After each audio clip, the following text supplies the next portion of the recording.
मैं हूँ आपके साथ में कश्मीर। आज बात करेंगे उस तथाकथित वर्ल्ड पावर की जिसकी दादागिरी अब समुद्र के खारे पानी में गोते खा रही है। जी हाँ, हम बात कर रहे हैं अंकल सैम यानी अमेरिका की, जो कल तक दुनिया का स्वयंभू थानेदार बना फिरता था। आज उसी की नाक के नीचे ईरान ने स्ट्रेट ऑफ हॉर्मूज में ऐसा तांडव मचाया है कि पेंटागन के कमरे में बैठे अफसरों के माथे पर पसीने की बूंद चमक रही है। ये लड़ाई अब सिर्फ मिसाइलों की नहीं बल्कि ईगो और वर्चस्व की बन चुकी है, जहां एक तरफ दुनिया के सबसे बड़ी नेवी है और दूसरी तरफ वो देश जिसे अमेरिका बरसों से मिटाने की धमकी दे रहा है। आलम यह है कि अमेरिका से या मिडिल ईस्ट का ये मोर्चा संभल नहीं रहा है।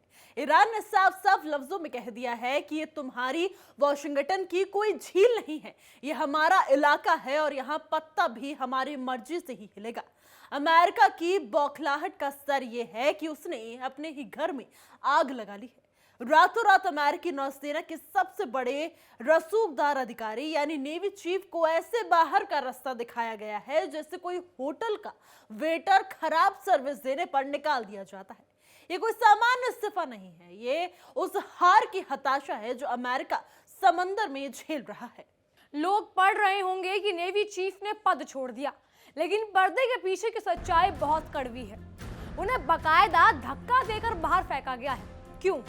क्योंकि ईरान ने रेवोल्यूशनरी गार्ड्स ने अमेरिका के so called super power ego को समुद्र की अथाह गहराइयों में दफना दिया है। जिस नाकाबंदी का ढिंडोरा अमेरिका पीट रहा है उसे ईरान ने एक झटके में ठेंगा दिखा दिया और अब अमेरिका को समझ नहीं आ रहा कि वो ईरान को रोके या अपनी गिरती हुई शाख को बचाए।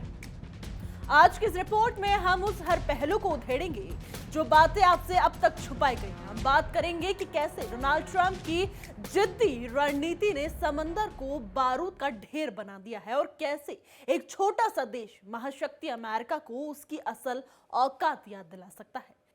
अपनी कुर्सी की पेटी बांध लीजिए क्योंकि आज की कहानी बहुत ही मसालेदार और धमाकेदार होने वाली है।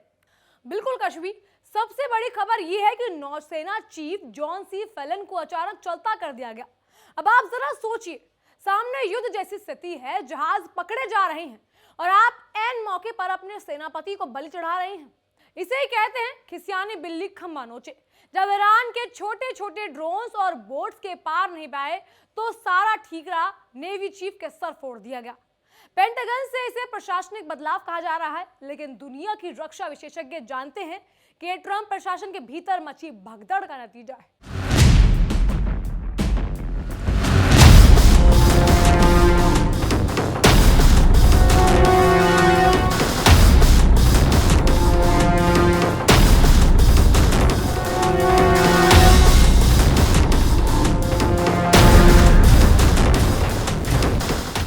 इधर डोनाल्ड ट्रंप व्हाइट हाउस में बैठकर गजब का खेल खेल रहे हैं।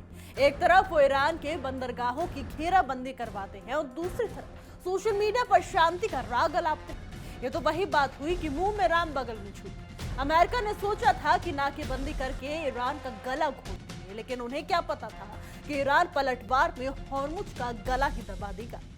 अब जब तेल की कीमतें अमेरिका के आम नागरिकों की जेब जला रही हैं, तो ट्रंप को समझ आ रहा है कि शेर की पूंछ पर पैर रखना कितना महंगा पड़ सकता है। बुधवार को ईरान ने जो किया उसने अमेरिकी नौसेना की ट्रेनिंग और उसके मॉडर्न टेक्नोलॉजी का मजाक बनाकर रख दिया। बड़े जहाजों को ईरान के जाबाज कमांडोज ने ऐसे धर दबोचा जैसे बिल्ली चूहे का शिकार करती है। करोड़ों डॉलर के रेडार और एयरक्राफ्ट कैरियर धरे के धरे रह गए और ईरान उन जहाजों को अपनी मर्जी से उनके बंदरगाह की तरफ खींच ले गया। यह अमेरिका के मुंह पर वो तमाचा है जिसकी गूंज बरसों तक सुनाई देगी। अमेरिका बड़े गर्व से कह रहा है कि हमने ईरान जाने वाले 29 जहाजों को वापस खदेड़ दिया, लेकिन क्या फायदा इसी बहादुरी का जब आप जानते ही हो और आपके सहयोगी और कमर्शियल जहाजों को सुरक्षा न दे सके। ईरान ने खुला ऐलान कर दिया है कि अगर हमारे जहाज नहीं चलेंगे तो दुनिया का कोई जहाज यहां से नहीं गुजरेगा। यहां तो उल्टा चोर कोतवाल को डांटे वाली स्थिति बन गई है। अमेरिका जो नियम दूसरों पर थोपना चाहता है, आज खुद उन्हीं नियमों के जाल में फंसकर छटपटा रहा है। जॉन फेलन की जगह अब हंग काओ को एक्टिंग नेवी चीफ की कुर्सी सौंपी गई है, लेकिन सवाल यह है कि क्या काओ साहब कोई जादू की छड़ी घुमा पाएंगे या वो ट्रंप की उन यस मैम या यस सर में शामिल हो जाएंगे जो बस हुक्म बजाना जानते हैं। अमेरिका के रक्षा विभाग यानी पेंटागन में इस समय गृह युद्ध जैसे हालात है। रक्षा सचिव पेट हेगसेथ और बाकी जनरलों के बीच मूंछों की लड़ाई चल रही है, जिसका पूरा फायदा ईरान उठा रहा है। अब जरा देखिए, मसाला सिर्फ वॉशिंगटन में ही नहीं, तेहरान में भी भरपूर है। वहां भी खिचड़ी पक रही है। एक तरफ विदेश मंत्री अब्बास अरागची हैं, जो दुनिया को दिखाना चाहते हैं कि वो बातचीत के लिए तैयार है, और दूसरी तरफ IRGC के वो कट्टर जनरल हैं, जो कहते हैं कि सिर्फ बम और मिसाइल ही भाषा है। ट्रंप को समझ नहीं आ रहा है कि आखिर डील किससे करे। वहां तो एक म्यान में दो तलवारें वाला हाल है, और अमेरिका इस उलझन में खुद को और ज्यादा फंसा रहा है। ट्रंप ने अब एक नया अजीब और गरीब या चौंकाने वाला बयान दिया है। ईरान को 3 से 5 दिन का सीमित सीज़फायर ऑफर किया है। यह ऑफर कम और एक हताश राजा की धमकी ज्यादा लग रही है। ट्रंप चाहते हैं कि ईरान इन 5 दिनों में घुटने टेक दे, लेकिन ईरान ने साफ कर दिया है कि धमकी उन्हें दो जो डरना जानते हैं। ट्रंप को शायद पता नहीं है कि 100 सुनार की और 1 लोहार की। ईरान जिसे एक वार की तैयारी में है, वो अमेरिका की पूरी इकोनॉमी को हिला सकता है।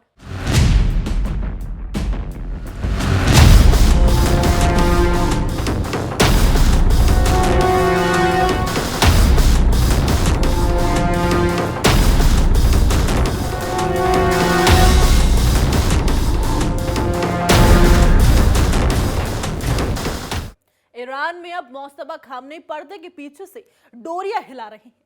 अमेरिकी इंटेलिजेंस एजेंसियां पागलों की तरह ये ढूंढ रही है कि असल में फैसला कौन ले रहा है। सर्वोच्च नेतृत्व बिल्कुल शांत है और उनकी खामोशी अमेरिका को डरा रही है। ये वैसी ही स्थिति है जैसे अंधेरे में तीर चला। अमेरिका को पता ही नहीं है कि उसका असली दुश्मन कौन सी चाल चलने वाला है।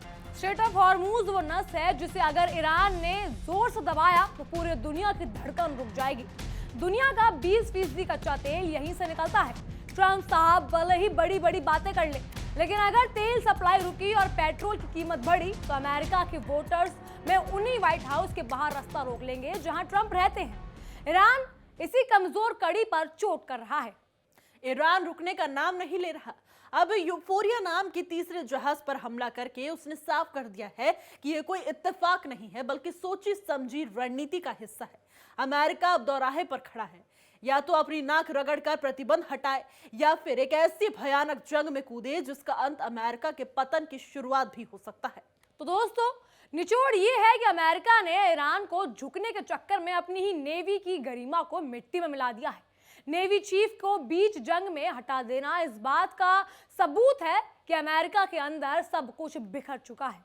ट्रंप को लग रहा था कि वह बिजनेस डील कर रहे हैं और बिजनेस डील की तरह जंग को भी हैंडल कर रहे हैं, लेकिन वो भूल गए हैं कि समुद्र की लहरें और ईरान के इरादे किसी भी कॉन्ट्रैक्ट के मोहताज नहीं होते।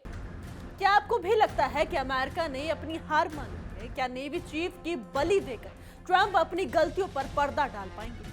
क्या ईरान अब हॉर्मुज को पूरी तरह बंद करके अमेरिका का गुरूर तोड़ देगा?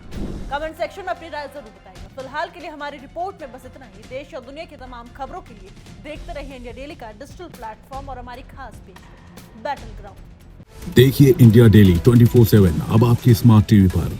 इंडिया डेली मौजूद है सभी डिजिटल प्लेटफॉर्म पर लाइव और लगातार। इंडिया डेली 24/7 हर दिन राष्ट्र को समर्पित।